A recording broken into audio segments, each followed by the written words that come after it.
Namo Myoho Renge Kyo, Namo Myoho Renge Kyo, Namo Myoho Renge Kyo. Hello, friends. Thank you for being here. Thank you for your practice. Thank you for your support. Like and subscribe. I say this all the time. You know what that is. Bodhisattva Act, yes? Chapter 25, the gateway to everywhere of the Bodhisattva, he who observes the sounds of the world. It's a long name, yeah? But if the teachings hold true to form, this would be a personage of a characteristic quality of our sentient minds, yes? Buddhism is about the mind. So, he who observes the sounds of the world sounds to me like we're probably going to talk about one aspect of skillful means, expedient devices, and that aspect being developing our skill, our ability to listen carefully in order to understand from someone else's, some other people's, worldview, so that we can then speak to them in a way that is familiar with their worldview to lead them to the goal of the Buddha way. This is the whole skillful means thing, yes? Let's see if I'm right.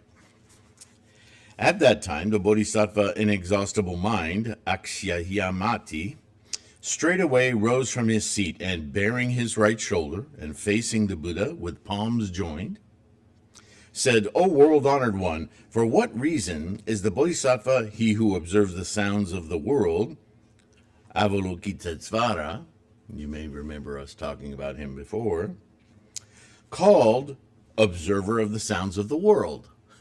How interesting that that's the first question. The Buddha declared to the Bodhisattva Inexhaustible Mind, Good man, if incalculable hundreds of thousands of myriads of millions of living beings suffering pain and torment hear of this Bodhisattva, he who observes the sounds of the world, and single-mindedly, I can't believe how many times that term is used, but totally makes sense, single-mindedly calls upon his name, which really would mean invokes that quality, that skill.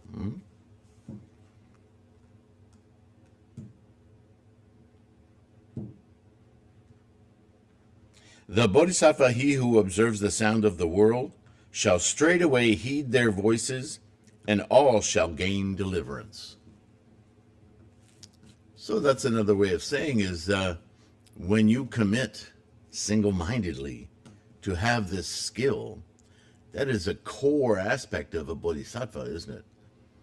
And so by invoking that skill, thereby utilizing it, are you not on the Buddha way? Interesting.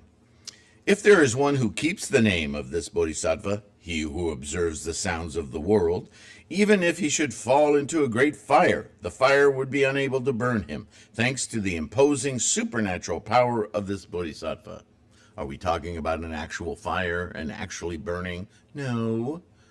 But we are. Have you not experienced in your life yet moments where you feel as though you're burning, whether it's burning mad or burning powerlessness, burning hunger, right? When we feel extreme emotions, doesn't it have what we would think of as the quality of fire? That's what he's saying. If he should be carried off by a great river and called upon this bodhisattva's name, then straightway he would find a shallow place. If notice it didn't pop him out of the river. It just gave him an opportunity to right his condition. And this is throughout Buddhism. Again, this is about the mind, attitude, and intent. So by developing this skill, what Shakyamuni is saying is, no matter how many obstacles and horrible things you sense are happening to you, this skill never goes away. And it can be the very skill that lessens your karmic repercussions.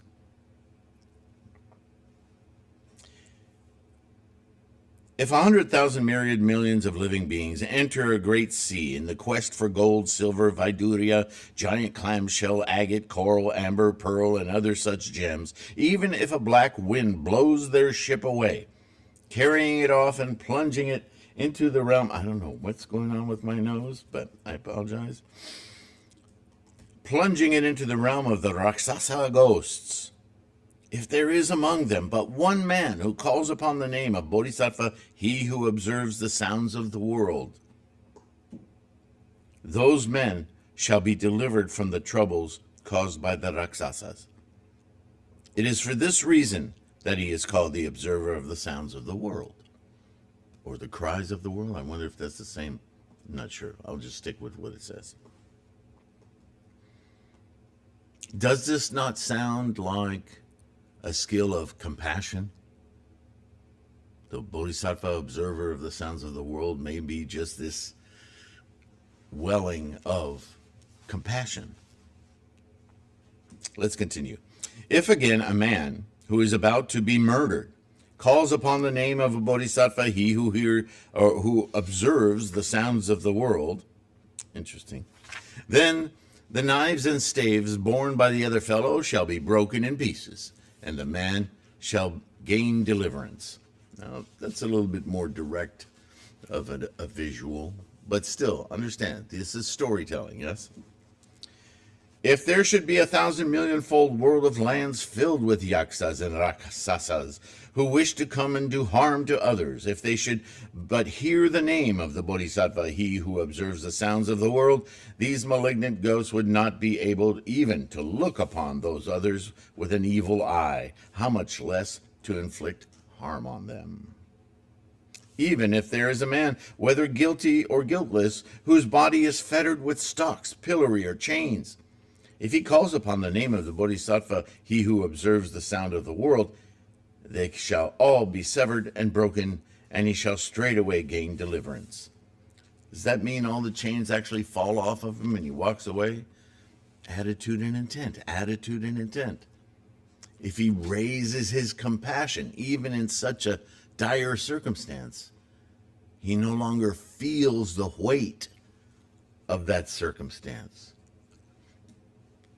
You see the lesson here?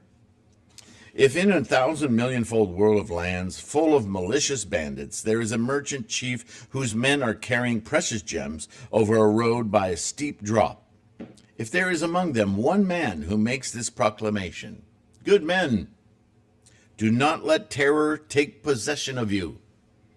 You all must single-mindedly call upon the name of the Bodhisattva, he who observes the sound of the world. For that Bodhisattva can confer fearlessness upon living beings.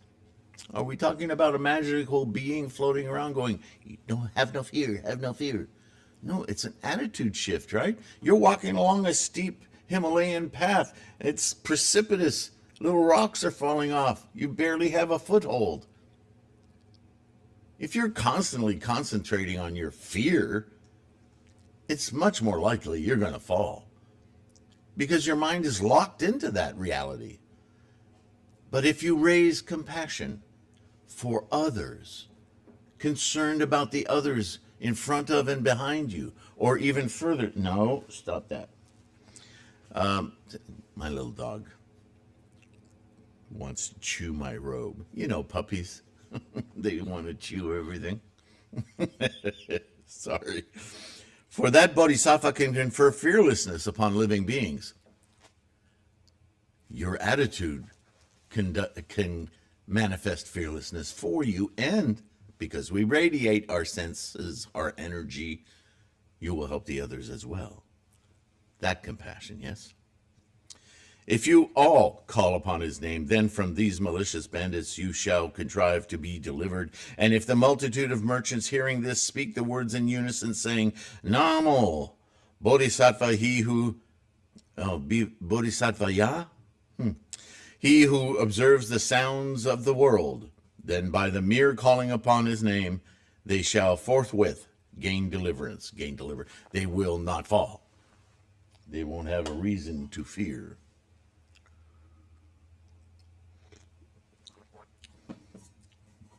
Or maybe I'd say they have a reason to fear, but they aren't overcome by it.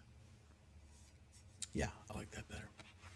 Inexhaustible mind, the imposing supernatural power of the Bodhisattva, he who observes the sound of the world, is as sublime as this. Inexhaustible mind meaning the Bodhisattva he's talking to. Again, it can get confusing because that's a descriptive. You don't think of it as a name, but that's the Bodhisattva's name he's talking to. Or monk. If there are beings of much lust who are constantly mindful of and humbly respectful to the Bodhisattva, he who observes the sounds of the world, they shall straightway contrive to be separated from their lust. As we know throughout history, sexual attraction is one of our primary distractions, isn't it? Even more powerful than food or housing or self-protection. Yeah, we go nuts over sex. So he's identifying not the act of sex, but the constant preoccupation of it as lust, yeah? If those with much anger are constantly mindful of and humbly respect the Bodhisattva, he who observes the sounds of the world, they shall straightway contrive to be separated from their anger. Why the construct of this sentence, do you think? Separated from. Anyone? Doesn't it exactly mirror the language of liberation from cravings and clinging? Emancipation from samsara? Everything says the same thing. It's not that you annihilate it and it goes away. It's that you are no longer attached to it. Separated from their anger. If those of much folly are constantly mindful and humble and humbly respectful to the Bodhisattva, he who observes the sounds of the world, they shall straightway contrive to be separated from their folly. Inexhaustible mind. Such imposing supernatural power has the Bodhisattva, he who observes the sounds of the world. So many are the benefits he confers. For this reason, the beings should ever bear him in mind. Again, is he a special person? Yeah, he's you. He's your faculty of compassion. If there's a woman and she is desirous and hopeful of having a son, making reverent offerings to the Bodhisattva, he who observes the sounds of the world, she shall straightway bear a son of happiness, excellence, and wisdom. If she be desirous and hopeful of having a daughter, she shall straightway bear a daughter, upright and endowed with proper marks, one who has previously planted wholesome roots, who is loved and honored by a multitude of men. Quixotic, isn't it? That he just finished cautioning us men about our lust. Well, women too. You have lust. Anyway. But when he's talking about the women, oh, you'll be putting out that vibe, sister. So again, it's not about getting rid of it. It's about our attachment to it, our constant energies, plying our attention, looking for it, like a dog, like my puppy has to sniff every inch of ground everywhere it goes. That obsessiveness, right?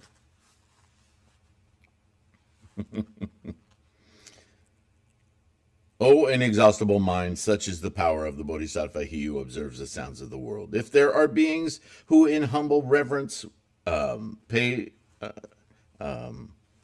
venerate the Bodhisattva, he who observes the sound of the world, their happiness shall not be vainly cast aside. And yes, I'm replacing words because there are inappropriate words in this translation, so I'm trying to replace them with logical sense. By the way, my translation of the Lotus Sutra is going well. It is intense.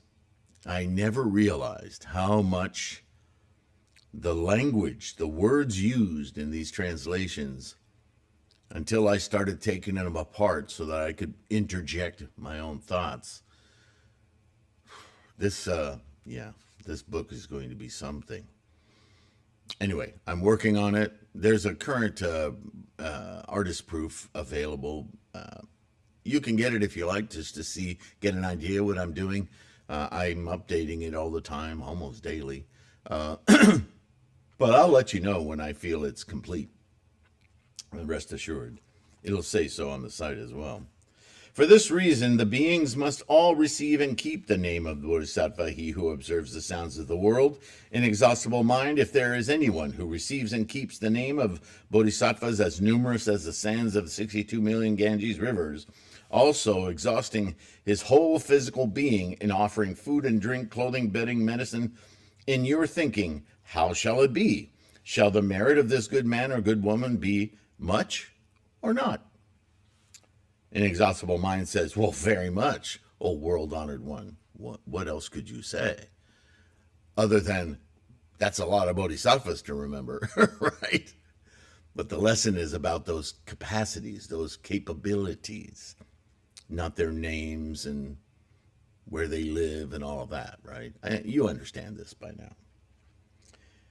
The Buddha said, if again there is a man who receives and keeps the name of this bodhisattva, he who observes the sounds of the world, making reverent offerings to it, but once, the happiness of these two shall be equal and undifferentiated.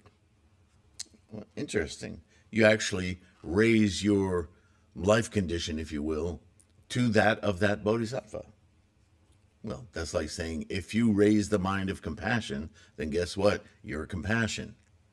Yeah, makes sense. Not to be exhausted in 100,000 millions of millions, myriad of millions of kalpas, inexhaustible mind, one who accepts and keeps the name of Bodhisattva, he who observes the sounds of the world, shall gain the benefit of merits as incalculable, as limitless as these. So I would say this is firmly planting the sensibilities of compassion within your daily life. The Bodhisattva Inexhaustible Mind addressed the Buddha, saying, O world-honored one, how does the Bodhisattva, he who observes the sound of the world, travel in this Saha world sphere? How does this compassion come to exist, and how does it behave around others? Kind of answers itself, but let's see. How does he preach Dharma to living beings? Oh, that's a better question. As to his power of resorting to expedient devices, what is the manner of it? Isn't that how I started this chapter? I knew that the observer of the sounds of the world had to be a mechanism for teaching the Dharma. This is an instruction manual for bodhisattvas, after all. The Buddha declared to the Bodhisattva Inexhaustible Mind, good man, if there are beings in the land who can be conveyed to deliverance by the body of a Buddha, then to them the Bodhisattva, he who observes the sounds of the world, preaches Dharma by displaying the body of the Buddha. To those who can be conveyed to deliverance by the body of a Pratyeka Buddha, he preaches the Dharma by displaying the body of a Pratyeka Buddha. So this is the skillful means of the three vehicles.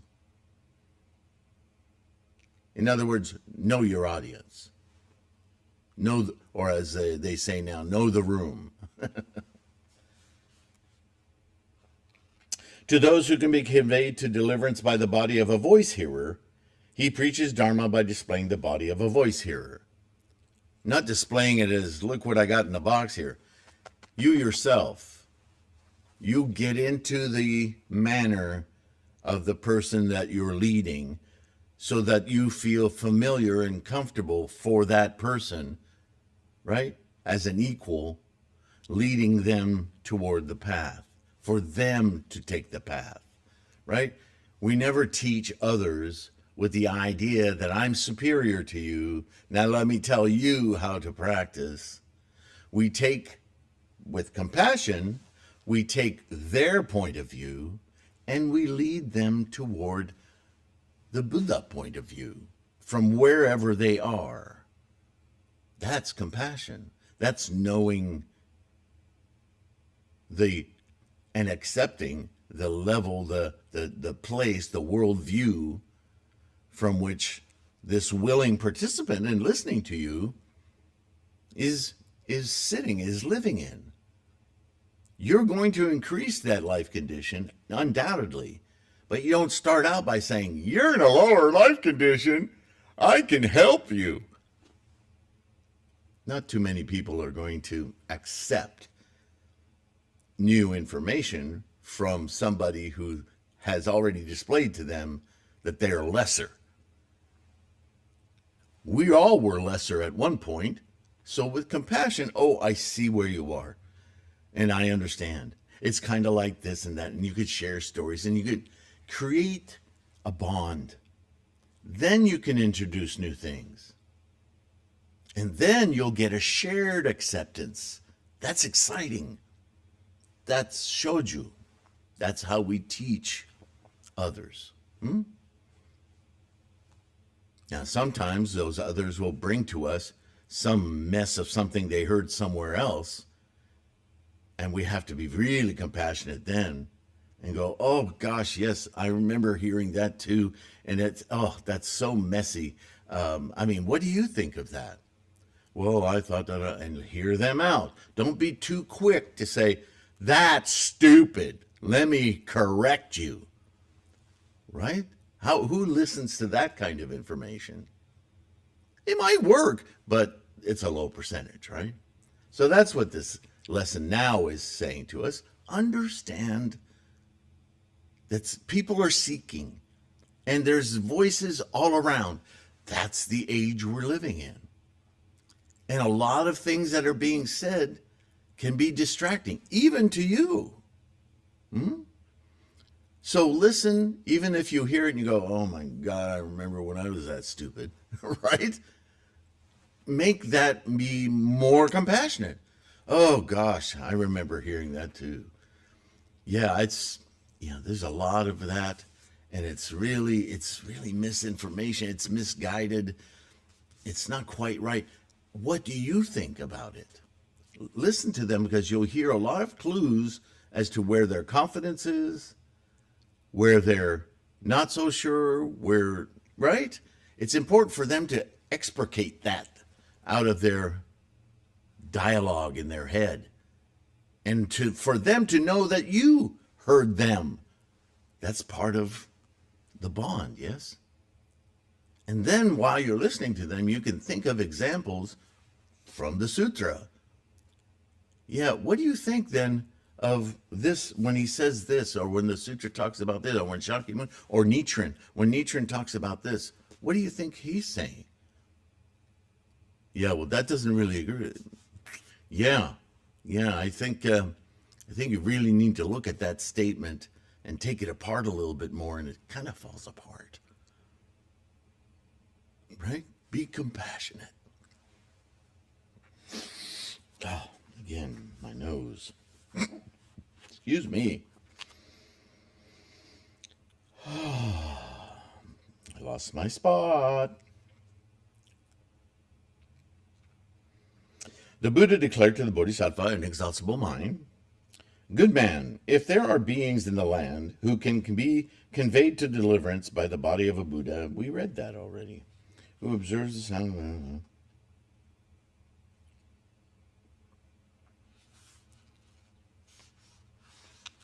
But he's repeating himself. Okay, so Bodhisattva asks him, what is the manner of it? How does he spread expedient means?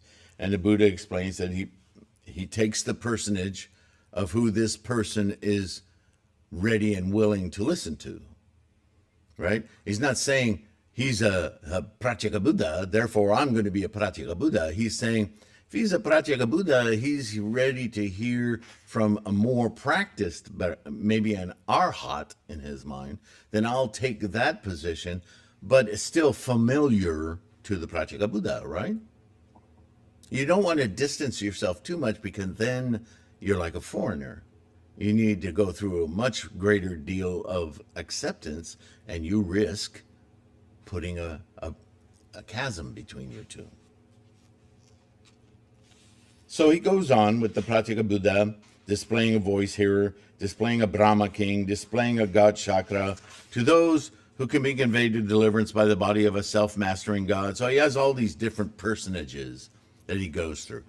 The lesson is to know your audience and convey familiar dialogue, familiarity to those people so that they don't feel excluded, right? You want to include them in the path. They're just on a different spot in the path.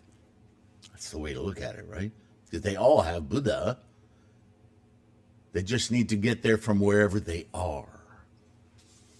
All right. See if I can skip some stuff here. Those conveyed by deliverance of an elder, be an elder.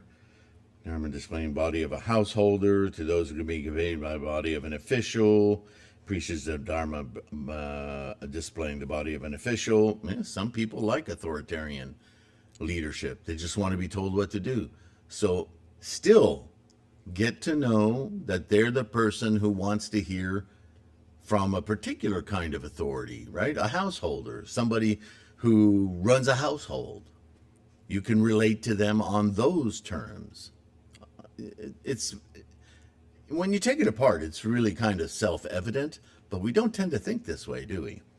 Some of us do. Some of us are natural at this. Some of you out there in different cultures, because our sanghas all over the world, some of you are raised this way. So it won't be difficult. Just be mindful that when you're talking about Buddhism, your behavior is very important. To those who are conveyed to deliverance by a bhikshu, bhikshuni, upasaka, upasika, he preaches Dharma, displaying the body of a bhikshu, bhikshuni, upasaka, upasika. To those who can be conveyed to deliverance by the body of a wife, of elder, householder, official, Brahmin, so on and so forth. Boy or girl, conveyed to deliverance by the body of dragons, yakshas, blah, blah, blah, blah. To those, more. Inexhaustible mind. The Bodhisattva, he who observes the sounds of the world, having achieved such merit as this, and by resort to a variety of shapes, personages, travels in the world, conveying the beings to emancipation. For this reason, you must all single-mindedly make offerings to the Bodhisattva, he who observes the sound of the world. This Bodhisattva, Mahasattva, he who observes the sounds of the world, in the midst of terror, emergency, and trouble, can confer the gift of fearlessness. For this reason, this whole Saha world sphere calls him the one who confers the gift of fearlessness, yet another name for compassion. The Bodhisattva Inexhaustible Mind addressed the Buddha, saying, O world-honored one, I will now present an offering to the Bodhisattva, he who observes the sounds of the world. Straightway, he undid his necklace of many precious gems, whose value was 100,000 tals of gold, and gave it to him, saying these words, Sir, accept this Dharma gift, this necklace of precious jewels. But at that time, the Bodhisattva, he who observes the sounds of the world, would not accept it. Inexhaustible Mind again addressed the Bodhisattva, he who observes the sounds of the world, saying, out of pity for us, accept this necklace. Out of pity, another way of saying out of your compassion for us, yes? At that time, the Buddha declared to the Bodhisattva, he who observes the sound of the world, that he should, out of compassion for that Bodhisattva Inexhaustible Mind and his fourfold assembly, as well as for the gods, dragons, yakshas, gandharvas, the whole retinue, that he should accept the necklace. Immediately thereupon, the Bodhisattva, he who observes the sounds of the world, out of compassion for the fourfold assembly, all the gods, dragons, humans, non-humans, accepted the necklace, dividing it into two parts, one of which he presented to Shakyamuni Buddha, and the other of which he presented to the stupa of the Buddha many jewels.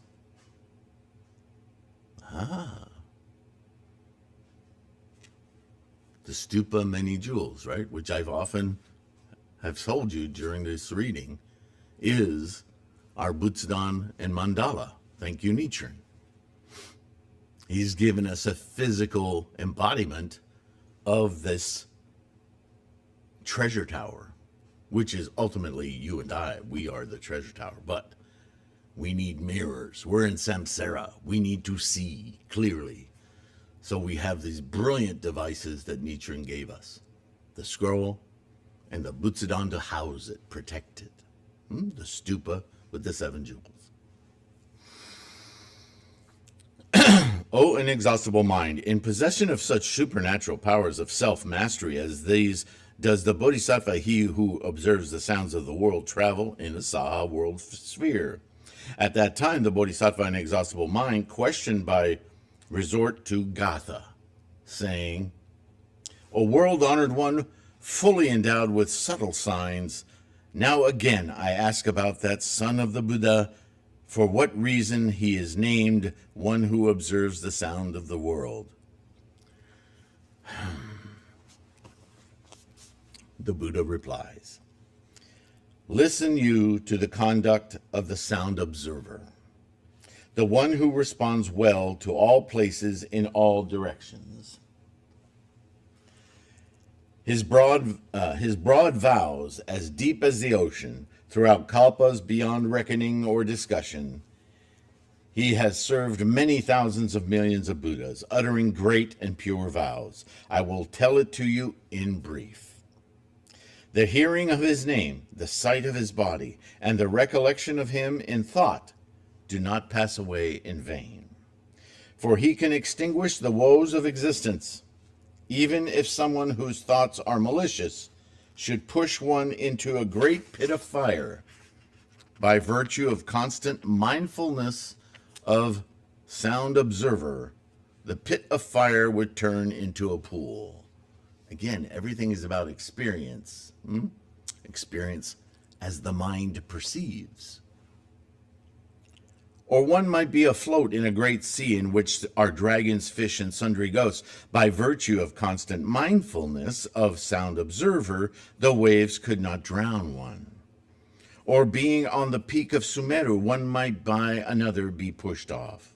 By virtue of constant mindfulness of sound observer, like the sun itself, one would dwell in space. Or one might be an evil man, be chased down from a diamond mountain. By virtue of constant mindfulness of sound observer, he could not harm a single hair on one's head. Or one might be surrounded by enemies, each carrying a knife and intending to inflict harm. By virtue of one's constant mindfulness of sound observer, all would straightway produce thoughts of goodwill. Or one might be encounter royally ordained woes, facing execution and imminent ends of one's life. By virtue of one's constant mindfulness of sound observer, the knives would thereupon break in pieces. Can I share an anecdote? Because there's something he said here that carrying a knife intending to inflict harm. There have been, I'm sorry to say, 2 or 3 instances in my youth. And when I say youth, I mean 20s, 30s, where I've been greeted with the barrel of a gun right in my face. One time was a shotgun. A person came into my house with other people to steal my stuff, and this one guy thought it'd be fun and to wake me up. He actually woke me up with the barrels of a double barrel shotgun. And I'm sleepy, saw these double barrels, and I don't know, when you're sleepy, I don't know if you feel the depth of fear that I would normally, but for me, the fear switch went off. And what I saw was a very troubled person. And my first thought was, what can I do? Just like at my door when I stared down a large revolver or a pistol. my first thought was, oh, how can I help you? What do you, come on in, let's talk. Now, to me, that's observer of the sounds of the world. And I'm here today, so you know I didn't get shot. There's another instance that's a little more abstract, but suffice it to say, I think I understand. Rather than peeing my pants in fear, I chose to instead see the pain in the person holding the gun. I'm not saying I'm perfect. I'm just saying this was my reaction, and it did work. The guns were put away. The guy with the shotgun simply said to me, in response to my, what can I do? Said, go back to sleep. And you know what? I closed my eyes and I didn't wake until morning. Strange how the brain and the mind work, isn't it? What took me over in those situations? It wasn't premeditated. I didn't know it was coming. But my default, and that's what this means, single-mindedly, stay constant mindfulness of sound observer. Inculcate this sense of compassion into your mind so that it's the first response rather than the one that comes the next day when you think about it and you go, maybe I should have, right? Make it your default response. It has saved my life several times. I'm testifying right now. But I guess I had to say it not because I had to get it off my chest, but I so related to it when I heard these words. I had to share it with you. This is deeply personal to me. And perhaps to you as well. Yeah.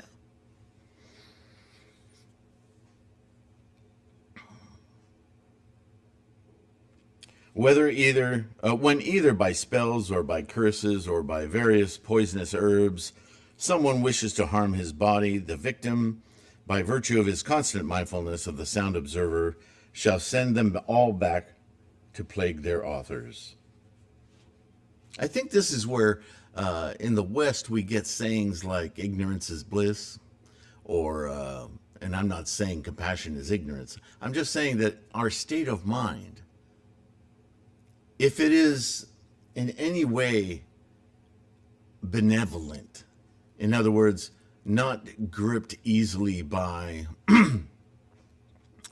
negative thoughts, fears, the ilk, you know what I'm saying? Fear, right? Fear is the opposite of compassion. We've already said he's also known as the giver of fearlessness, right? No mistake there. We tend to slip out of harm's way. I'm sure it's happened in your life, in small ways, in large ways. So take this lesson in that regard, right? And when we chant every day, Namo Myoho Renge Kyo, we are elevating our mental quotient of default compassion. That is Buddha-ness in the world, in samsara.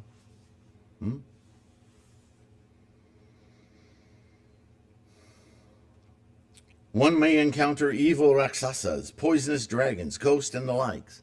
All kinds of negative influences, especially in our day and age, yes? By virtue of one constantly mindful of the sound observer, they would not dare to do one harm. They'll just avoid you altogether. Or one may be surrounded by malicious beasts, sharp-toothed with claws to be dreaded.